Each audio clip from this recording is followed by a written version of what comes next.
t'as commencé à travailler à partir de quand sur ce film? Parce que comment ça s'est passé? D'où était venue cette idée incroyable de travailler quand même sur cette partie de la vie de Niki de Saint-Phal?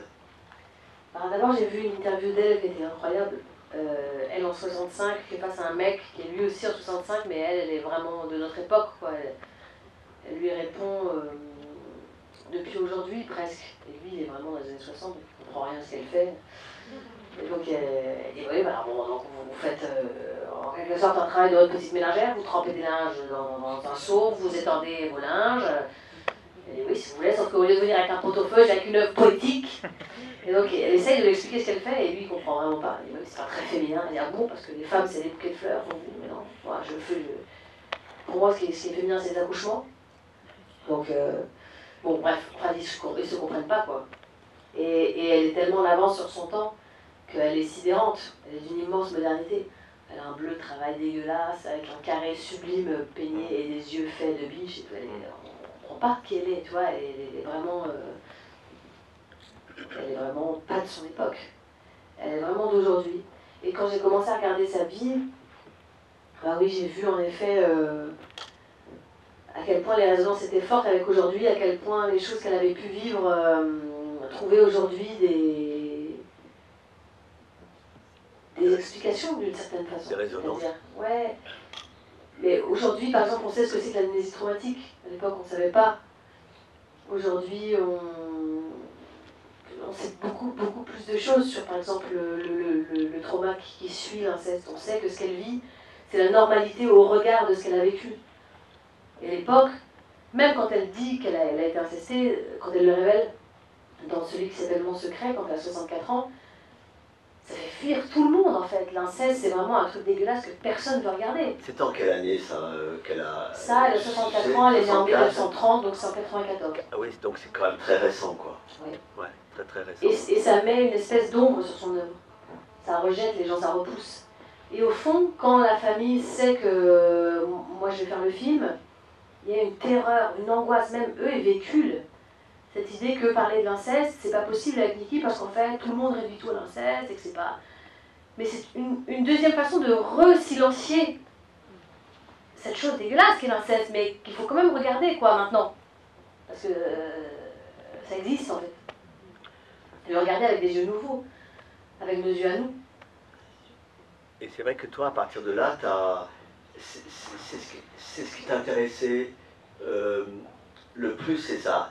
En définitive, c'est peut-être, enfin, je sais pas, c'est peut-être pour des histoires de production, je ne sais pas, enfin, ou simplement, mais là, tu te concentres vraiment sur cette période bien spécifique, quand elle arrive à Paris, et qu'elle veut devenir artiste, qu'elle veut s'émanciper, qu'elle fait ses rencontres, en fait, moi, quand je qu'elle a cette problématique, qu'elle cherche des choses. Et tout. En fait, quand je regarde l'œuvre de Niki, ou le parcours de Niki, je vois ces deux photos. La première, qui est la première image du film, celle où elle est mannequin, complètement... C'est incroyable, hein. Sublime. Entre parenthèses, d'une violence extrême. La scène d'ouverture du film. En même temps, celle aussi un peu de comédie, de la banalité, de la vulgarité, quoi, aussi, de certains rapports au métier, l'objectisation des mannequins, des actrices, du système. Ouais. Sans plus de gravité que ça non plus.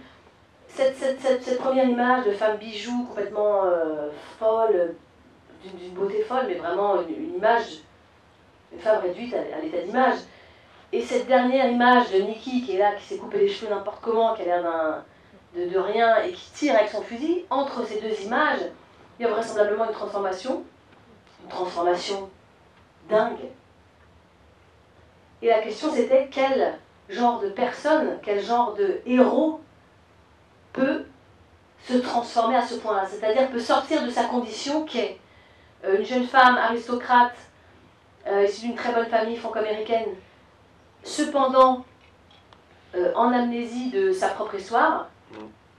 Donc la question c'est comment, en tant que héros, hein, au fond, parce que le scénario s'appuie sur le parcours du héros depuis la nuit des temps, quand on est un héros, quand on construit son combat, on recouvre une part de sa vérité, on traverse les enfers, on va en prendre de la lumière, et puis finalement on amène cette lumière aux autres.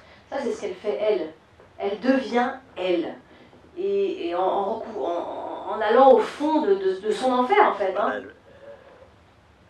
Mais elle en tire une lumière et une puissance qui sont inégalées. Mais pour ça, en effet, elle affronte des épreuves terribles, elle a un courage un peu phénoménal, qui est le courage de... Oui, elle regarde toujours là où ça fait mal, quoi, sans scier. Je ne sais plus être mère, je ne peux plus vivre, il faut que je m'occupe d'aller creuser cette mort intérieure. Hop, elle va s'enfermer dans cet appart à Paris, elle en fait une espèce de grotte folle, d'endroit de non-vie, dans laquelle elle va creuser son trauma, et puis sortir cette œuvre qui s'appelle Le portrait de mon amant, et qui va la faire connaître un peu à Paris, et puis elle va aller jusqu'au tir.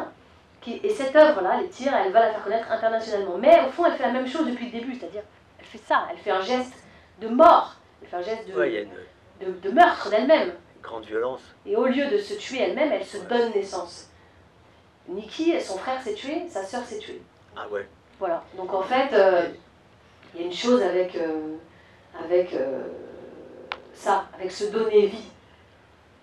Mais je veux dire, moi ce qui me parle le plus dans son parcours, c'est au fond cet endroit de transformation que moi j'ai connu à ma façon, pas depuis l'inceste, pas depuis, mais je pense qu'on a tous nos dragons. On a tous nos combats à mener pour devenir qui on est, ou qui on peut être, ou qui on pourrait être. Et je trouve qu'en ça, Nikki, elle est exemplaire, exceptionnelle, merveilleuse, lumineuse et nécessaire à entendre, quoi. Merci Céline. Mais du coup, pour toi, c'est un parcours du combattant pour quand même, t'as contacté quand même les ayants droit, qu'est-ce qu'il y a comme famille sur l'équipe Saint-Phal comme ayant droit? Oui, alors il y a des bagarres de la fondation. Aujourd'hui, celle qui chapeaute la fondation, c'est Bloom Cardenas, qui est la petite fille de Nikki, la fille de sa fille, la fille de Laura. Et comme Elisabeth, qui est la femme du fils de Nikki, sa belle-fille donc, voulait à un moment était au lead de la fondation Nikki de Saint-Phal, du vivant Nikki, mais s'est embrouillée avec Nikki, et donc a un esprit de vengeance, et donc est fâchée maintenant contre Bloom, et contre bref, il y a des embrouilles. Pour Bloom, pour qui la mémoire de sa grand-mère est vivante, prégnante, c'est impossible de voir représenter l'histoire de sa grand-mère, mais ça je comprends. Je veux dire, quelqu'un vient me dire, tiens, je vais faire un portrait de ta grand-mère, je lui dis, bah, qui es-tu? D'où viens-tu? Non, c'est hors de question. Voilà. Donc pour elle, il y a une impossibilité de voir représenter sa grand-mère, mais moi je comprends. J'ai jamais dit que c'était pas normal. Simplement, comme elle gardait la porte du temple, nous on était quand même obligés de passer par la fenêtre, parce que moi je sentais qu'il y avait une nécessité à raconter cette histoire aujourd'hui. Ouais. Et que d'une certaine façon, même tout ce qu'elle redoutait, c'est-à-dire l'espèce de vulgarisation de l'histoire, et je peux comprendre, c'était ce que nous on allait essayer de chercher à éviter, c'est-à-dire on allait regarder même l'histoire de cet inceste tout à fait autrement, avec des yeux de maintenant, en sachant qu'on peut regarder ça sans à la fois ni jeter nos propres, mais au contraire, rendre la lumière en fait à ce parcours. D'ailleurs, on le voit dans la relation qu'elle entretient avec cet homme à un moment donné dans le film. Ouais. Où il y a sur la maltraitance, sur la maltraitance, il y a quelque chose de très violent là-dedans, très fort. Et en définitive, quelque chose qui se répète tout le temps.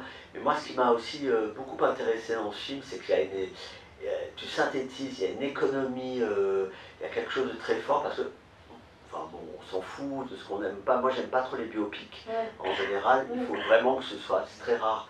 Et là, quand même, tu nous donnes envie. Moi, je sais que, bon, même si on connaît un peu l'œuvre de Nikki de Saint-Phal et tout ça, voilà, mais ça donne envie pour quelqu'un, justement, qui aurait envie de chercher autre chose, de continuer à chercher le travail de Nikki de Saint-Phal, ou de choses, d'aller lire une biographie ou tout ça. Et le film est très riche sur ça, justement, et ça, c'est très chouette, parce qu'en plus, tu synthétises vraiment cette période bien précise, on est dans la vie aussi, bien sûr. On est dans l'amour, elle fait des rencontres, elle rencontre Tinguely. Ouais, faut dire que moi je me suis beaucoup appuyée sur elle a écrit 3 autobiographies, Trace qui parle de son enfance, une autre autobiographie sur laquelle le film est appuyé qui s'appelle Harry et moi les années de famille, et qui retrace justement la naissance et la mort de cette famille, mais le début de sa vie à elle de femme. Hein. Elle est au début Nikki Matthews, une femme qui ne peut pas aller déposer de l'argent à la banque sans son mari, et puis elle devient Nikki de Saint-Phal, c'est-à-dire vraiment elle, avec l'entièreté de sa constitution. Et pourquoi je disais ça? Par rapport à la biographie. Oui, voilà. Bah, ce livre est incroyable. C'est un livre dans lequel elle raconte tout son parcours. Celui-là est même exactement qu'on raconte dans le film. Et en effet, c'est assez limpide. Quelles sont les étapes et les combats qu'elle mène, y compris se libérer de sa famille pour aller dans le bureau du docteur Cossard, lui gueuler dessus, juste tout simplement lui gueuler dessus en fait.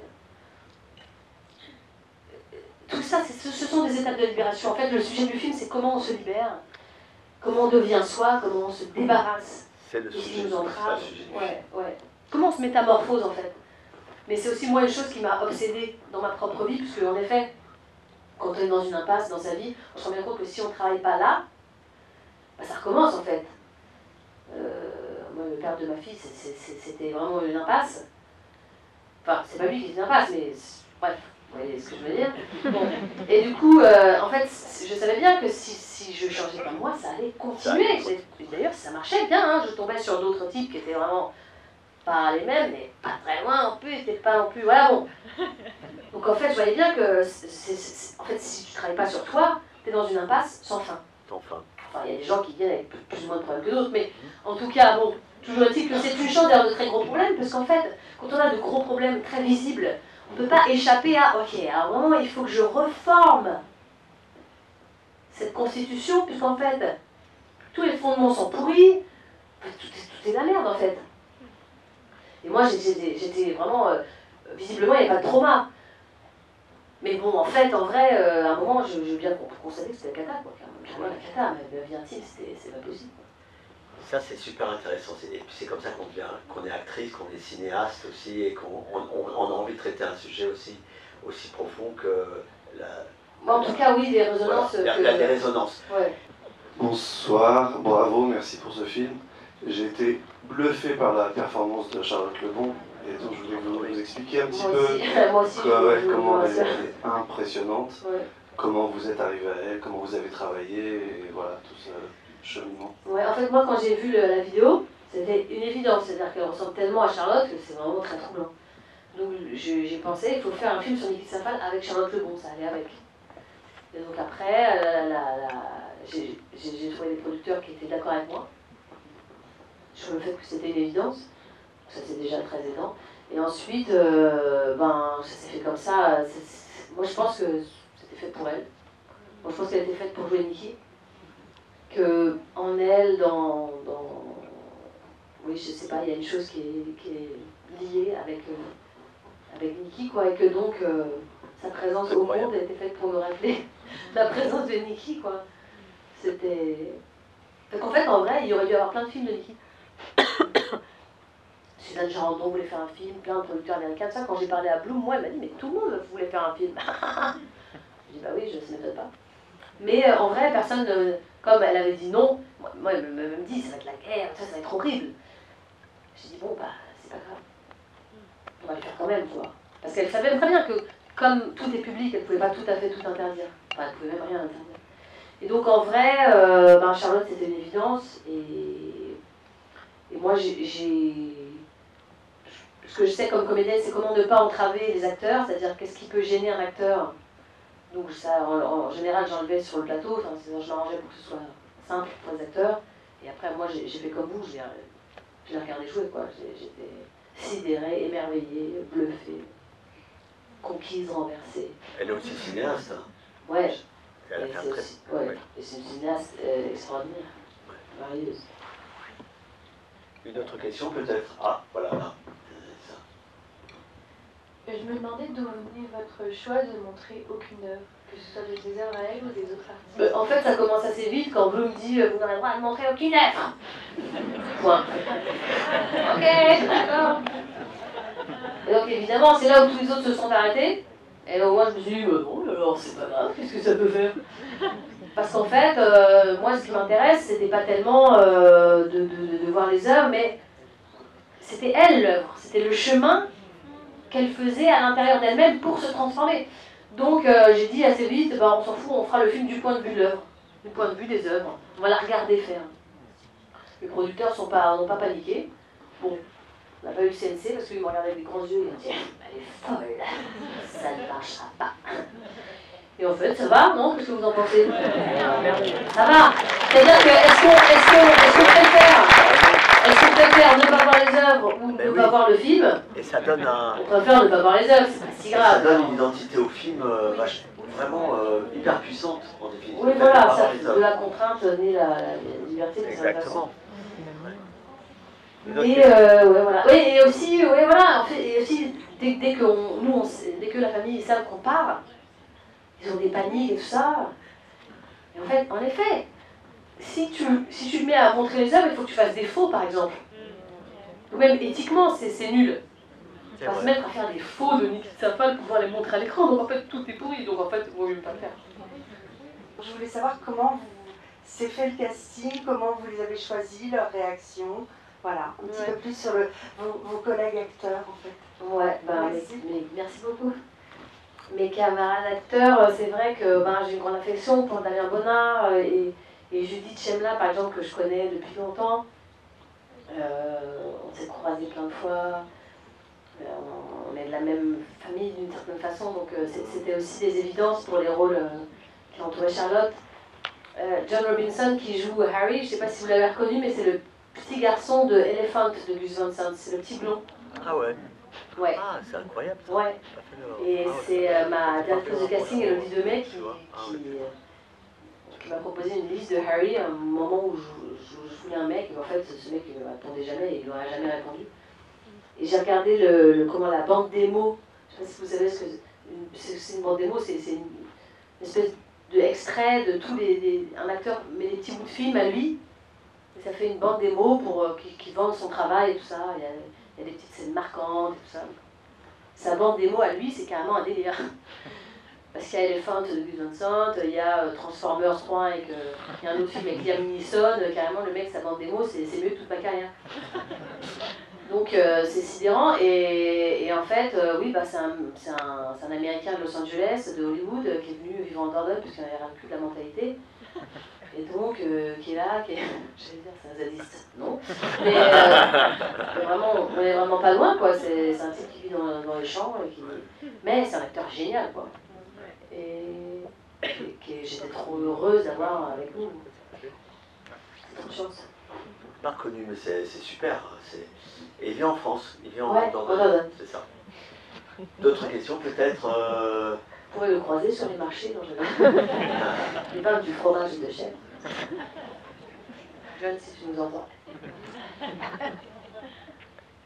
Alors c'est vrai qu'il y a un travail sur moi je trouvais qu'il y avait un travail sur le mixage dans ce film, un travail sur le son, un travail sur l'utilisation de la musique. Il y a énormément d'attention là-dessus. Hein. Ouais, on a beaucoup travaillé sur l'image, avec Victor Soulien, l'opérateur du film, qui est assez incroyable, hyper talentueux, et puis aussi, en effet, au son. Moi, tout ça, c'était pour moi quand même une vraie découverte. Par exemple, quand on découvre que si on enlève une musique d'une séquence, en fait, elle est mieux. On commence à comprendre ce que c'est que le cinéma, c'est-à-dire une espèce d'alliage très très fou entre des paroles, des sons, des musiques, et parfois une interaction avec une histoire. Comment est-ce qu'on rentre dans une histoire? Comment est-ce que le son peut parfois contrevenir ou venir améliorer? Donc on a beaucoup cherché, j'ai eu de la chance parce que les producteurs ont été très patients. Le film a pris du temps à se trouver au montage et il ne s'est pas monté tout à fait dans des durées classiques. C'est-à-dire que ça a duré très longtemps? Non, pas très longtemps, mais normalement ça peut être 12 semaines pour les plus efficaces. Et nous on a mis 17. C'est pas non plus délirant, mais c'est plus que, plus que ce qui était budgété. Non, et en tout cas, et puis oui, aussi en musique, on a mis du temps à trouver un partenaire musicien juste. Donc tout ça, c'est des enjeux. Oui, parce que c'est un film quand même ambitieux au niveau quand même aussi de la production, parce que de la déco, il y a quand même on est quand même censé être dans les années 50, Ouais. il y a des choses quand même, enfin techniquement c'est compliqué tout ça. Ouais, on tourne à Paris, Ouais. donc c'est vrai Voilà. qu'à Paris, années 50, tu peux pas faire ça, parce que tu prends Ouais. les immeubles contemporains, donc il faut vraiment... Cadré ouais, toujours. il faut... Toi, c'est un peu... Puis voilà, en effet, un film, c'est des enjeux de production. Donc un budget, donc des réalités complexes, donc, enfin, pas complexes, mais je veux dire des limites, en fait. Et fabriquer un film, c'est vraiment le construire avec les limites, qui sont les siennes, les réalités économiques, tout ça. Merci Céline, il y a une question je crois. Voilà. Rebelote. Bonjour. En fait, vous avez tourné avec Bertrand Bonello et j'ai trouvé une parenté, une filiation avec... voilà. Ça me touche, franchement, c'est un super compliment. Bertrand, c'est un cinéaste que j'aime profondément, avec qui j'ai adoré travailler. Je lui ai volé en effet, enfin je lui ai volé, je lui ai copié les écrans séparés. Cette merveille d'Apollonide. Mais il y a pas Ouais, ça, qu'il y avait dans j'ai l'Apollonide. J'ai trouvé dans les décors le travail sur la lumière et les décors et le côté, les contrastes entre les scènes à l'intérieur qui peuvent être étouffantes, très chargées, enfin, très, très signifiantes. Et puis tout d'un coup l'extérieur, un peu comme dans l'Apollonide où on est enfermé dans des décors superbes, très travaillés. À la fin, en plus c'est vous qui sortez dans une tenue contemporaine. Vous êtes à la fin de l'Apollonide, vous êtes une prostituée contemporaine. Comme un italien. Parce que c'est très marquant, parce que c'était très réussi. Et j'ai trouvé qu'il y avait ce contraste entre l'enfermement et puis l'extérieur, l'intériorité. Je pense que, comme pour Bonello, il y a l'intériorité, l'extériorité, le monde social, la lumière, enfin, je sais pas, j'ai trouvé, voilà, ce que j'ai ressenti.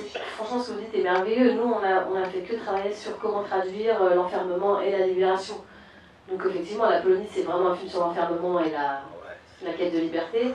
Et puis, Niki, c'est vraiment ça aussi. Plein de fois dans le film, on a caché des barreaux.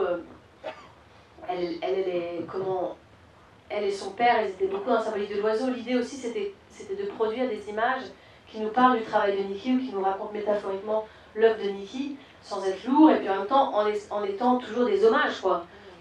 Donc, par exemple, quand elle est enceinte, on a fait cette espèce de costume qui est comme un peu un corps de nana, avec ces espèces de couleurs, et puis ce gros ventre noir et blanc.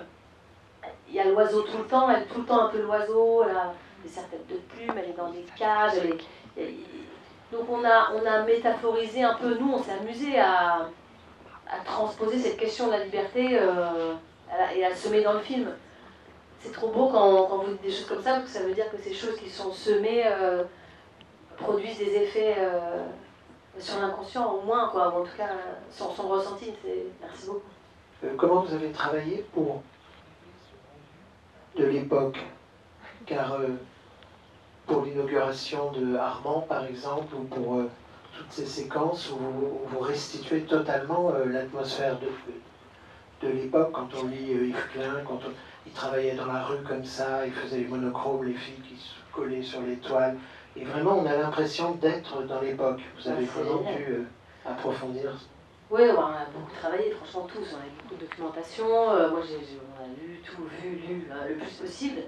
Et ensuite, avec les contraintes qui étaient les nôtres, on avait par exemple pas de lumière, enfin pas de projecteur. On a travaillé la lumière du film sans projecteur. Donc déjà on enlève une forme d'artificialité ou de cinématographie, de la maîtrise en fait. Dans le film, il y a beaucoup de choses qui viennent d'une forme de... Moi, ce que je voulais, c'est que ce soit vivant, que eux soient vivants, que ce ne soit pas une chose poussiéreuse en fait. Moi, j'ai appris ça de Philippe Garrel qui disait, une fois que vous avez reconstruit une rue, vous avez l'impression, vous avez mis des gens dans des robes à crinoline, vous avez l'impression que vous avez fait un truc, en fait, vous n'avez rien fait. Vous n'avez même pas le début du commencement de quelque chose de vivant. Parce qu'en fait, le cinéma, c'est faire, sentir, montrer et manifester une révélation, quelque chose de vivant. Donc en fait, avec nos moyens, qui étaient pas non plus une figuration démente, on a à notre façon essayé de remplir les images de vie. Et donc je pense que c'est un espèce d'alliage, évidemment, du travail de partenaires artistiques, au costume, à la déco, à l'image, avec Victor Seguin qui sont d'une immense qualité, franchement, c'est que des partenaires exceptionnels. Et puis aussi cette chose de, en dépit du travail qu'a fait tout le monde, maintenant on efface tout, enfin on s'en fout, et on veut voir quelque chose de vivant en fait, il faut que ce soit vivant. Tout le monde a travaillé, maintenant tout le monde arrête. Allez, on fait quelque chose de vivant. Vous voyez ce que je veux dire? On fait le maximum dans l'artifice, dans le cinéma, et après nous aussi, moi comme actrice, mes plus grandes expériences, c'est des expériences où j'étais vraiment, mon film préféré, c'était François Dupeyron, on était 5 sur le plateau. Ah, c'est le film... Mon âme par toi guérie. Ah bah oui. Il y avait un type à la caméra, Yves Cap, il y avait un type qui faisait tout. C'était Bertrand, non Bernard, il faisait tout. Il était capable de faire un travelling sur une bagnole avec un fauteuil en bois qu'il fabriquait, enfin bref, il faisait tout. Un mec qui prenait le son, et c'est tout. Et donc en fait, il y a un type qui faisait vaguement une régie, dès qu'il mettait un thermos sur une table, tout le monde disait « Putain, pourquoi tu fous une régie? Ah, c'est juste foutu le thermos là, c'est bon, arrêtez, il n'y a pas de cinéma. » En fait, le but c'était qu'il n'y ait pas de cinéma. Et par exemple, on répétait sur, comment ça s'appelle, un bord de mer? Un front de mer? Un front de mer. Oui, bon, ouais. Enfin, voilà. Une promenade, sur la promenade par exemple à Fréjus, on attendait que le soleil soit à la bonne lumière, la lumière magique, et on tournait 2 plans séquences, et c'était fini. Après on allait au café boire des coups, manger des couscous. Il n'y avait pas de cinéma. Et même François, on avait 400 000 € pour faire le film, François disait je ne fais pas de cinéma. Ouais. C'est pour ça que je dis dès qu'il y a un thermos, il te défoute. Non, j'exagère mais. Moi c'est mes plus grands souvenirs. Donc nous, pour le film, moi je voulais absolument ça. Super cinéaste. Hein. J'ai tenu à ce que les gens soient payés en annexe 1, c'est-à-dire l'annexe normale du cinéma, mais qu'on soit beaucoup moins. Donc il n'y avait pas de maquilleuse. Par exemple, ça fait partie. Les peaux sont pas maquillées. Charlotte, elle faisait ce qu'elle voulait. Des fois, si elle avait un petit truc, elle se maquillait. Et elle a adoré, par exemple, se maquiller toute seule. Elle est tout à fait libérée d'une sorte de convention, quoi. Les cheveux, je voulais pas, mais on m'a forcé quand même. On m'a dit non, tu peux pas faire l'époque sans les cheveux. J'ai dit ok, mettez-moi à la coiffeur, c'est pas grave. Mais il n'y a pas de machinerie, par exemple, sur le film, sauf pour 2 plans du film. Et d'où aussi cette impression d'enfermement, en fait, à l'image. Il n'y a pas de... Il y a il y a un travelling quand elle court comme ça, tac, tac, tac, tac, on la suit. Là, il y a de la machine. Et il y a le mouvement où on tourne autour d'elle quand elle tire. Il y a un truc qui s'appelle un ronin. Voilà, là, il y avait des machinistes, on les appelle comme ça. Et vraiment, on était contents de les voir. On disait, salut, ça va, tu sais, quel truc. Tout le monde avait fait sans eux, on était trop contents, trop fiers de nous. Il n'y avait pas de script, pas de maquilleuse, pas de projecteur. Victor, il faisait tout avec la lumière en vrai, avec des slips, ils appelaient ça, on mettait des slips partout, c'est une espèce de grands comme des tentures qui diffusent la lumière, mais on était vraiment hyper léger. Donc c'était aussi hyper agréable. Il y avait une espèce de chose très... c'était possible que ce soit vivant. En fait, tout ce bazar d'époque était vraiment beaucoup plus léger pour nous parce qu'on voulait pas en faire tout un plat, quoi. Et ça transparaît vachement dans le film. C'est ça qui est beau, c'est qu'on voit le résultat, quoi. Voilà, ça c'est extra. J'ai beaucoup aimé ce portrait, notamment les plans avec ces 2 points de vue côte-côte, avec ces images comme ça qui s'entrechoquent. J'ai trouvé ça super intéressant et très parlant par rapport au sujet du film. Et j'avais une question, est-ce que vous pensez que Niki, elle était consciente d'avoir traversé cette transformation et ce chemin, quoi, ouais, je pense. Ouais. Elle a beaucoup dit qu'elle était comme un phénix, qu'elle mourrait, renaissait. Elle voulait être une héroïne, elle le disait. Et elle se sentait comme un chevalier. Elle a long héritage de tous ses ancêtres, c'était des chevaliers et tout ça. Elle voulait, elle a dit, je veux faire des œuvres aussi grandes que celles des hommes. Elle était vraiment, elle voulait manifester la puissance des femmes. Ça c'était son truc, quoi. En dépit de tout. Donc après, il fallait qu'elle se débarrasse de ce qui l'encombrait, mais enfin ou pas, mais en tout cas de ce qui la constituait. Il fallait qu'elle se révèle à elle-même. Mais je pense, oui, bien sûr. Oui. Elle dit d'ailleurs même que le sacrifice de sa famille, c'était vraiment un sacrifice pour parvenir à devenir elle, oui. Alors, c'est vrai que dans ton film, tu t'es aussi posé une question essentielle, c'est comment tu allais filmer cet inceste, comment faire la représentation au cinéma c'est quand même quelque chose de très compliqué. Et je trouve que justement, dans ton film, parce qu'il y a eu quelques films où on a pu voir aussi des choses qui étaient moins réussies, et là tu t'es vraiment posé des vraies questions d'ellipse, de mise en scène, avec l'endroit, la maison, et puis l'imaginaire aussi. Comment tu as voulu travailler ça? Oui, bah d'abord ça me paraissait impossible depuis mon point de vue à moi, qui est le point de vue d'une femme qui n'a pas vécu ce trauma, c'est-à-dire je pouvais le regarder que depuis mon endroit à moi, c'est-à-dire pas de trop près, quoi. Donc avec cette distance-là, et puis aussi, moi j'ai fait le film pour ma fille qui a 13 ans, donc je voulais pas que les jeunes femmes puissent voir le film, je voulais que ce soit un film qui appartienne à une génération de jeunes femmes, qui pourraient s'emparer du film et de la puissance de Niki, ouais. Donc je voulais pas faire quelque chose de glauque, de saturé, de moche, enfin. Et puis ça marche aussi avec le réel, dans le souvenir. C'est impossible de retourner à l'épicentre du trauma, pratiquement. C'est trop douloureux. Quand tu lis tous les récits de réminiscence, tout ça, ça échappe en fait. C'est comme un trou noir. Je vous connaissais en actrice et je vous apprécie beaucoup en actrice. Donc je vous découvre aujourd'hui en réalisatrice, donc c'est un plaisir aussi. Et moi j'avais une question, parce qu'on reparlait là de l'inceste. C'est parce que c'est quand même... je me suis posé la question si c'était pas un peu le sujet du film, sans écarter Niki bien sûr, mais ça m'a semblé tellement important dans le film que je me suis demandé si sans Niki vous auriez fait un film sur l'inceste. Est-ce que c'est un sujet qui vous... Non du tout, pas du tout. En fait, c'est elle qui m'a amené là. C'était un peu incontournable, c'est-à-dire tu peux pas dire il y a une telle évidence pour montrer la puissance de cette femme, et puis dire par contre ce truc vraiment un peu dégueulasse, je vais l'esquiver, je vais le mettre juste un peu à côté pour éviter le sujet. Non, c'est un sujet qui est...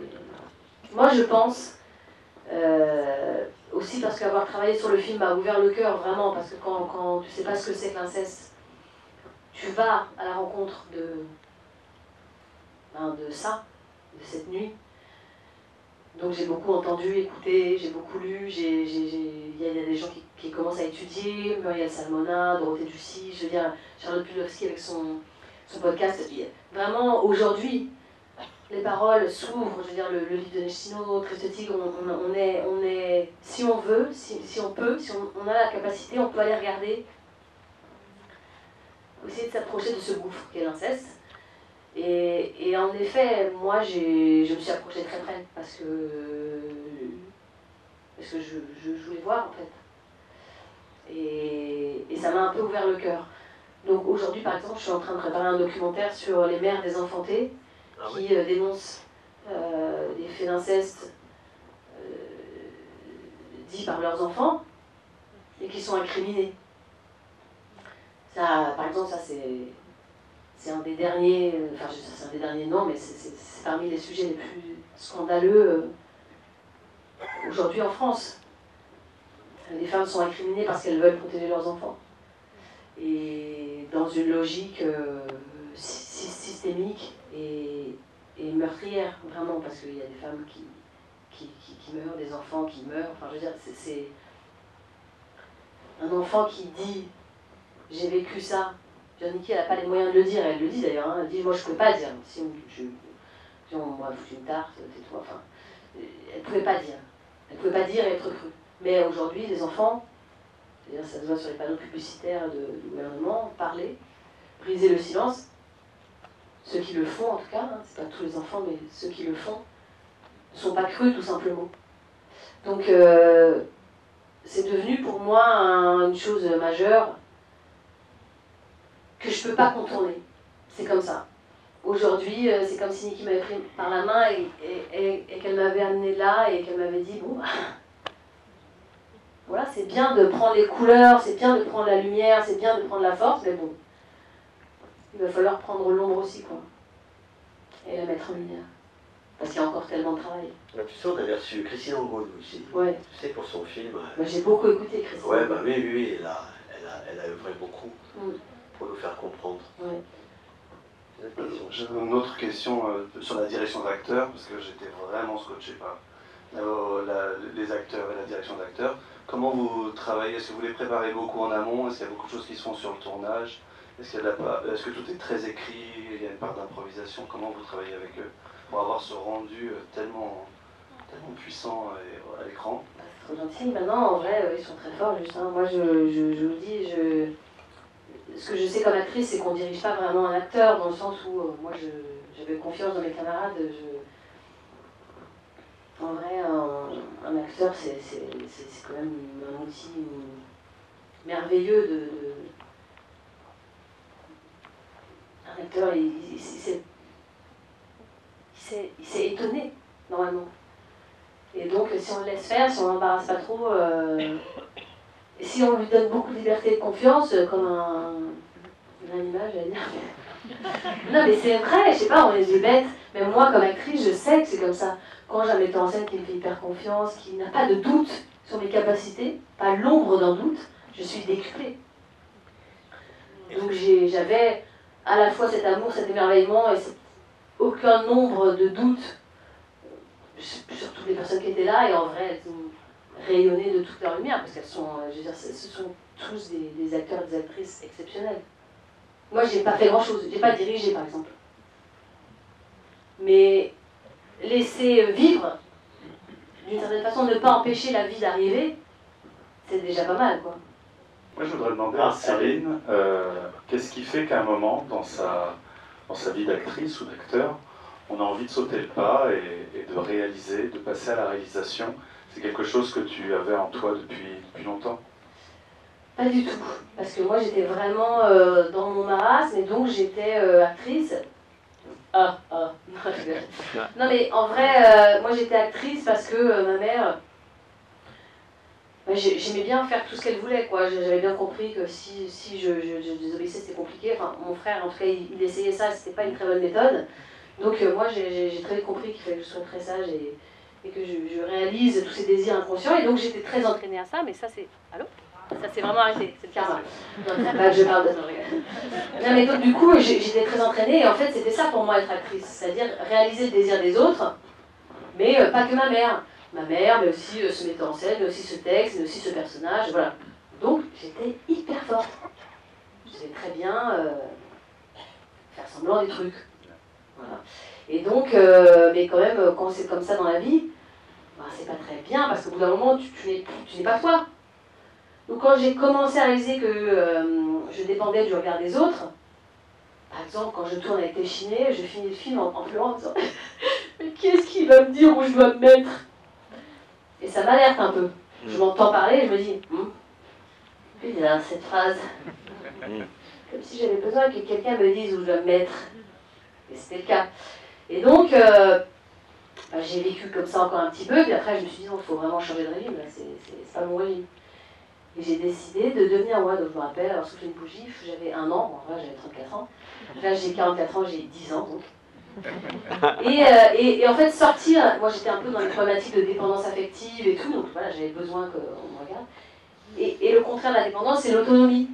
Donc en fait, petit à petit, en cheminant, j'ai découvert que j'étais quelqu'un, que je pouvais avoir mes propres pensées, mes propres goûts, que je pouvais dire ça non. Ça c'était très difficile pour moi, et potentiellement créer des conflits, de dire non, je ne préfère pas. Donc ça, hop, j'ai découvert, et chemin faisant, j'ai évolué comme ça jusqu'à vraiment dire ok, je peux écrire une histoire, j'y arrive, j'ai envie de raconter cette histoire. Et enfin, toute cette transformation que j'ai faite pour devenir moi, ben, aussi après, quand je vois l'histoire de Niki, c'est ce que je vois dans sa vie. C'est ça que je vois. Je vois qu'elle s'est transformée, je vois comment elle s'est transformée, comme moi ça m'a obsédée.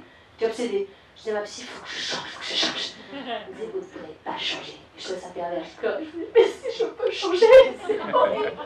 Et en fait, toute cette question du changement va me passionner tout le reste de ma vie. Parce qu'en vrai, les problématiques actuelles qu'on rencontre, de transformation de la société, de retournement, hein, d'aller vers le monde à l'endroit, je veux dire, l'écologie, toutes ces questions-là, comment est-ce qu'on fait pour changer le monde? Bah, c'est des questions que c'est les nôtres, quoi. Je veux dire, c'est maintenant. Maintenant qu'il faut changer. Comment est-ce qu'on fait pour changer? C'est ça qui est fou. Personne ne sait. Or, Niki avait écrit ce petit guide. Comment je suis devenue moi-même? Bon, moi, c'était la traduction que j'en faisais, mais c'était un peu ça quand même. Et ça m'intéressait beaucoup de filer le guide, quoi. Dire, ah ouais, ok, c'est hyper dur, parce que moi, j'avais fait ça aussi. Quand tu décides de changer, tu sautes un peu dans un bain d'acide. Moi, tu ne reconnais rien de ce que tu étais avant. Rien n'est normal. Tu es vraiment comme ça, dans une barque qui vraiment chahute vraiment très fort. C'est dur, mais c'est qu'à la fin, ça peut être gratifiant. Ça veut dire que ta vie devient beaucoup plus intéressante. Donc c'est intéressant. C'est vraiment bête ce que je viens de dire. Non, c'est juste beau. Ah ouais, vraiment,